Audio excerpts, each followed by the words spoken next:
Birthdays are supposed to feel simple, right? I wanted dinner, laughs, and a small candle wish with the people I love most. I'm 28, my partner is 29, my parents are sweet but blunt, and my older sister, Anna, is 30 and magnetic. We all know it. She tends to draw the spotlight without trying, or at least that's the family joke. I picked a quiet place, nothing fancy. I sent a short menu to the group chat and booked an early table so my parents wouldn't be tired. I told myself this year would be easy. No speeches, no grand surprises, just cake and photos. The night started warm and light. My partner squeezed my hand under the table. My dad told the same bad story he tells every birthday, and I laughed anyway. Even Anna was calm, which felt like a win. But that old joke about Anna's timing sat in the back of my head. It has never been funny to me. I've brushed it off for years, then gone home feeling small. I promised myself I'd hold my ground if things took a turn. When the waiter started walking over with the cake, I felt that little spark of happy kid energy. Then I heard the clink of a glass. Anna stood, thanked everyone, and started a toast that wasn't about me. My stomach dropped before I even saw the ring. She held up her hand, bright and new, and the whole table gasped. Chairs scraped, voices rose, and the cake sat untouched while she shared the story. Wedding talk swallowed my birthday in minutes. I tried to smile and I meant it, but it hurt. Am I overreacting for walking out of my own birthday dinner? Short answer, no. When your night vanishes in front of you, it's fair to set a boundary. I took a breath, told my partner I felt sick, paid my part, and walked out. Planning my perfect, low-key birthday celebration. I wanted a quiet celebration that fit the year I had. Work was heavy, weekends were full, and my social battery felt thin. A calm dinner, early table, and my core people sounded perfect. No surprise speeches, no scramble for attention, just warmth and food I could actually taste. I pictured a night that felt like a deep breath. Soft clinks of silverware, easy laughter, and that small glow when the cake arrives. I planned for simple on purpose, the way you lower the volume to hear the moment. Why I chose a small gathering over a big party. After a busy year, I craved ease. Big parties can turn into managing moods and timelines. I always end up checking on everyone instead of enjoying my own night. I wanted something I could hold in my hands instead of something that ran away from me. Small dinners do something big parties cannot. You hear the pauses. You catch the quick smiles. The stories domino without getting drowned out.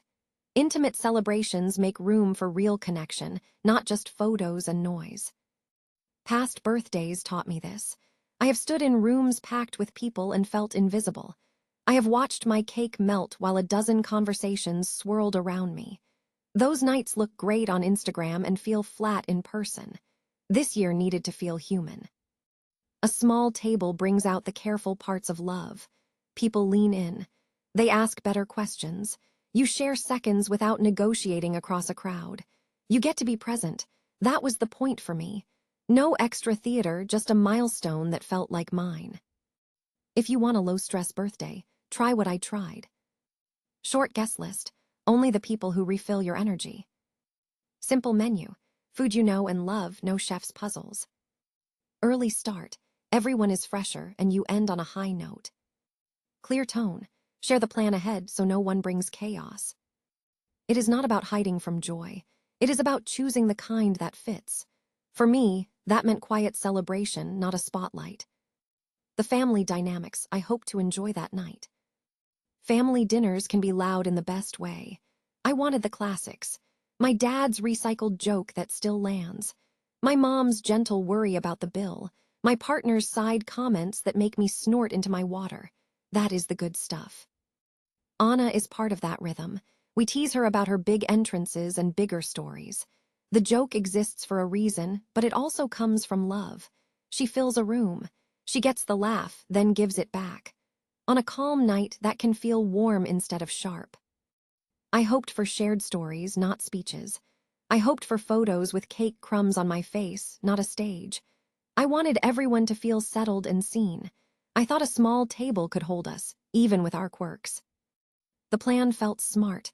Keep it intimate, keep it light, and keep us together. A birthday can be a bowl, not a spotlight. I wanted to pass it around the table and let everyone take a spoon. That was the picture in my head as the waiter brought the cake. The moment my sister stole the spotlight with her big news. I felt the room close in before anyone stood up. The waiter was already on his way with a small cake and a wavering candle, and I was ready to make a quiet wish. Then glass met fork, a neat little clink, and the night tipped. How the toast turned my celebration upside down. Anna stood with her hand wrapped around her champagne flute. She smiled at me first, the way you do when you want to look polite, then said, "I just want to say a few words." The waiter slowed near our table. My dad set down his fork. The candle flickered behind her shoulder. She kept going. "Happy birthday, little sis. You're amazing and I love you." She paused, looked around, and added, "But I have news." That last line hit like a cold splash. She lifted her left hand. The ring caught the light in a sharp, clean flash. "He proposed this morning," she said, almost breathless. I said yes. The reaction was instant. My mom gasped and covered her mouth, then reached for Anna. My dad stood so fast his chair scraped the floor. My partner squeezed my knee under the table. The waiter leaned in and whispered, "Cake," like a question he wanted me to answer. He set it down anyway, soft and unsure, while the table dissolved into cheers. The cake felt like a prop that had missed its cue. No one looked at it. No one sang. Phones came out. My mom took Anna's hand and tilted it toward the light, then gasped again. Someone asked, "How did he do it?" And the story spilled out in bright details that had nothing to do with me. "At the park by the fountain he knelt," she said, fingers to her chest. I cried. It was perfect. I tried to smile. I even clapped once, the way you clap when you do not want to make trouble. But inside, I sank. It felt like watching a balloon you worked hard to hold float up and out of reach. The night that fit in my hands was gone. In its place, a ring room, a wedding room, a future that did not include a candle or my name. Around me, joy rose like a wave. My mom kept saying, "My baby, this is wonderful." My dad said, "About time," and laughed. The waiter hovered, then backed away, his eyes lingering on the untouched cake. I could still feel the warmth from the candle on my face. But it might as well have been a streetlight outside. I sat there and listened as the plans started to stack up. Venue, dress, dates, photos. "We kept it a secret all day," Anna said, beaming. "I wanted to tell you all together." She looked proud. The table glowed with her. I felt smaller with every excited squeal. The room had been mine for 2 seconds, then it belonged to the ring. My name faded into the noise. The cake waited, and no one cared that the flame went out on its own. Why that timing felt like a personal slight. The shock hit first. Then the pattern showed up, quiet and familiar. Anna loves the big moment. This time, she had the biggest one of all, and she held it close until the exact second when all eyes were guaranteed. She knew they got engaged that morning, so every smile at dinner carried a secret. Every kind word was wrapped around a plan I did not know about. The surprise was not just the ring, it was the choice to unveil it right as the cake arrived. It felt sharp, like she wanted the two moments to collide, so only one could survive. I kept replaying it in my head. She clinked the glass as the cake came in. She opened with a nod to my birthday. She made room for my name, then filled that space with hers. That is not an accident. That is timing. That is choosing a stage over a seat at the table. It reminded me of the smaller things we laughed off when we were younger.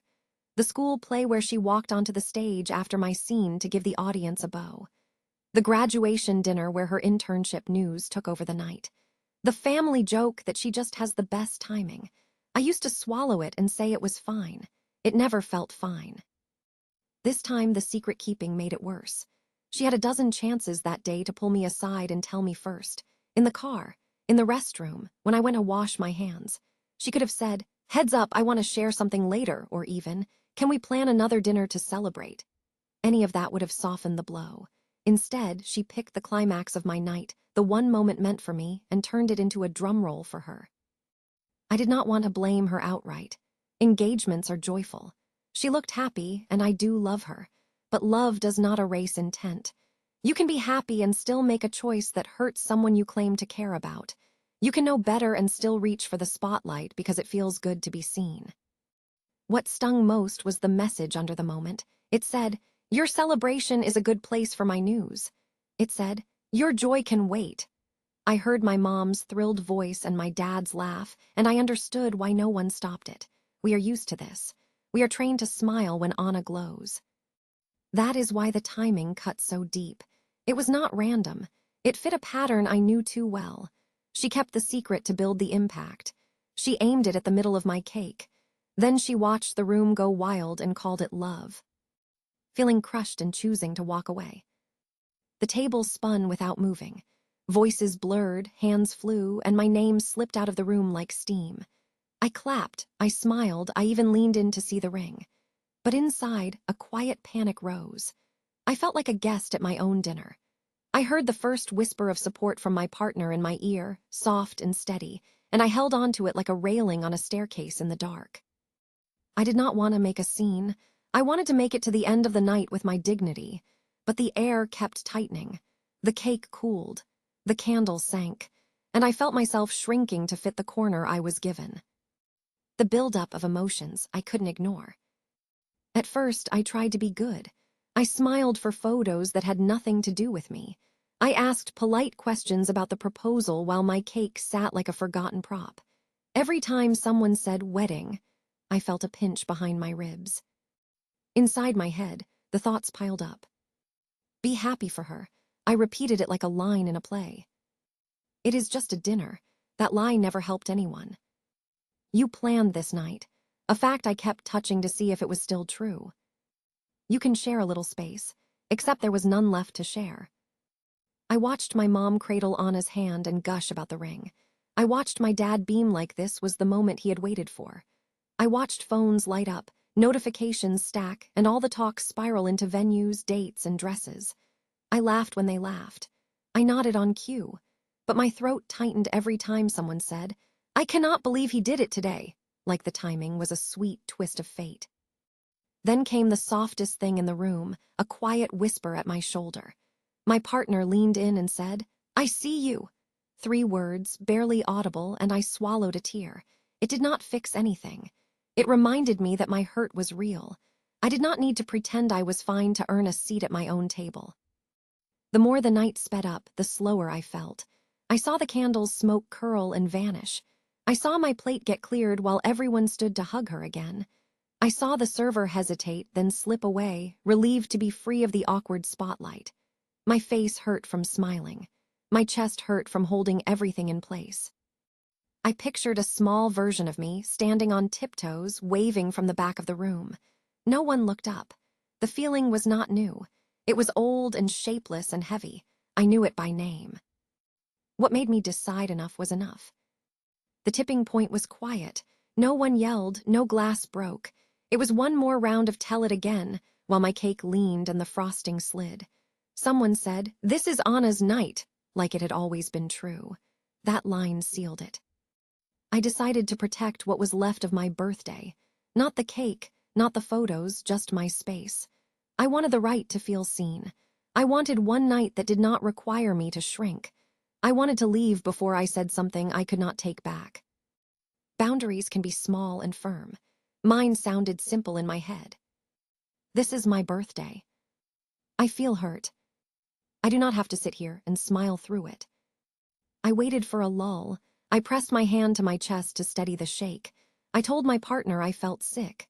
That part was true. I paid my part because I wanted clean edges. I stood, steady and quiet. My chair barely scraped. No one noticed at first. That also told me what I needed to know. Walking out was not dramatic. It was a choice to stop letting the night right over me. I did not storm off. I did not throw words like knives. I stepped away from a table that had turned me into background noise. On a birthday, you are allowed to take up space. You are allowed to say, "Not today." You are allowed to walk when the room forgets your name. I chose myself not to punish anyone but to stop the ache from spreading. That was my line. And finally, I kept it. Reflecting on boundaries and family priorities. This mess forced me to ask what matters most. Not the ring, not the cake, but respect and space. Family can be loud, But priorities should be clear. Birthdays honor one person. Engagements deserve their own stage. When those lines blur, feelings get crushed and trust frays. Boundaries are how we protect what we value. Signs I ignored that this could happen. Looking back, the clues were small, quiet, and easy to brush aside. Her secretive smiles. Anna wore a private glow all day. It looked like pride, but it felt like a secret waiting for a stage. The sudden group photo push. She suggested a photo before dessert, then kept checking the lighting. That felt like prepping for an unveiling. The texting under the table. She kept glancing at her phone, then at me, then at the door. Like she was syncing timing with someone else. The extra toast tease. She joked about saying a few words later. I laughed it off. That line was a flare I ignored. The ring hand posture. She rested her left hand on the glass and turned it toward the candlelight. Not obvious, but not nothing. None of these were crimes. Together they formed a pattern I recognized. I saw the signs, then told myself to be chill. That choice cost me my night. Lessons for handling spotlight-stealing relatives. Reddit loves receipts and scripts. Here are both. Say what you need before the event. I want a calm dinner. No surprise announcements, please. Set one clear boundary. If a big reveal starts, I will step outside and regroup. Use simple I statements. I feel erased when plans change without me. Recruit one ally. Ask a partner or parent to back you if the room tilts. Control timing cues. Tell the server not to bring cake until you signal. It helps. Name the consequence calmly. If this becomes about something else, I will head out early. Offer a separate celebration. I want to toast your news tomorrow. Tonight is my birthday. When it happens anyway, exit with grace. Pay your part, say you are not feeling well, and leave. Follow up the next day. Be kind, be firm, and restate the boundary for next time. Family priorities should protect everyone's moments. Boundaries do that heavy lift. You are not petty for wanting your name on your night. You are protecting the small place where you get to feel seen. Could I have handled my birthday exit differently? I replay the moment on a loop. The candle, the clink, the ring, the room tilting. I stood up, paid, and left. It felt clean and necessary. Later, the texts hit and the guilt slid in. Could I have stayed? Could I have said the right words and still protected myself? There were other paths, some kinder to the room, some kinder to me. What I could have done in the moment. There were options between swallowing it and walking out. None were perfect, but a few might have kept the night from breaking. Call a pause. I want to hear all of this tomorrow. Right now, can we do cake? Short, calm, direct. It names the boundary and invites a shift. Ask for a reset. I am happy for you. I also feel erased. Can we finish my cake first? Two truths side by side. Step out for air, then return. A 5-minute bathroom break, a glass of water, a reset. Sometimes the body needs a hard stop so the brain can catch up. Signal the server.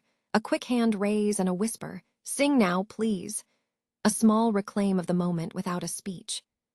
Pull her aside. I love you, this hurts. Share the story tomorrow. A private check can lower the volume for everyone. These moves take calm I did not have. Adrenaline flooded my chest. My hands shook. I felt 12 again. I do not hate myself for choosing the exit, but yes, there were other choices. If I stayed, what would that have cost? Staying would have looked polite. It also would have asked me to swallow pain. The price was real. I would have smiled through an hour of wedding talk. I would have cut my own cake, like background music. I would have taught them again that this is fine. Sometimes staying keeps peace for the room and breaks it inside you. I know how that story ends. Resentment grows roots. Leaving stopped that. It was not pretty, but it was honest. Was leaving an overreaction? No, walking away from your own dinner when it stops being yours is a fair line. It was quiet, it was contained, and it prevented a blow-up. Could my exit feel harsh to people caught up in the excitement? Yes. People in that glow rarely see the shadow it casts. Both truths can live at once. If someone calls it pouting, that is their story. My story is simpler. I removed myself before I said something sharp. I paid my part, I left a scene that ignored me, and I chose self-respect over a performance. What I could have said after, instead of firing off texts. After the shock fades, words land better. A short, steady message opens a door without begging. To Anna, I love you and I am happy for you. The timing hurt. My dinner became your announcement. Next time, tell me first or pick another day. I want to celebrate you tomorrow. To my mom, I left to protect myself. I was not trying to punish anyone.